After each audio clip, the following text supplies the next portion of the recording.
akkaataa itti markazuma keessan keessa teessanii qur'aana achuma irratti banattan akkasuma kitaaballee achuma irratti banattanii itti qaraatan isin agarsiisa. Akkasuma aappii dhimma qofa osoo hin taane aappii hundaa'u lama lama iskiriina mobaayila keessanii irratti akkaataa itti fayyadamtan isinitti agarsiisa.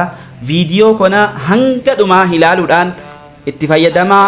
Akkasuma laayikii koominitii sheer gochuu akka hin dagannee namni hunduu argee akka itti fayyadamu siniin jedha. Let's go. Dura irratti bakka sarara sadan kana xunna jechuudha.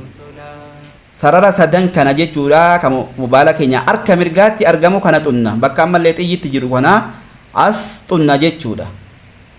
As xunneet erga as xunnee akkasin nuu ba'a jechuudha. Imoon keenya markaza keessa jirra. Akkasin erga nuu bahee asirra xunna jechuudha. Bakka kana bakka gubbaatti baate kana bakka gubbaatti baate kana bakka xiyya irratti qabuu jiru kana akkasitti sinii ba'a. Imoo keessan keessa yeroo markaza keessa jirtan bakka kana xunna bakka xiyyatti qabuu jiru kana jechuudha. Akkasitti isiniif dhufa.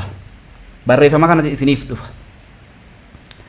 Yeroo barreeffamni kun isiniif dhufee isa kana filattan open split screen view ka jedhu kana filattan. Isa kana filattan keessa gadi tuttan akkasitti isinii fida jechuudha. Akkasitti isinii fida jechuudha. Garte kitaaba banachuu feetan aappii irraa deemtanii barbaadan jechuudha. Ka banachuu feetan akkasitti gedooftanii amma fakkeenyaaf yan tokkuma banee isin haa agarsiisu. Usula kana haa banuume usula asirratti haa banu akkasi isinii banama jechuudha. Usula baneetiin jedhama kitaaba usulaa jechuudha.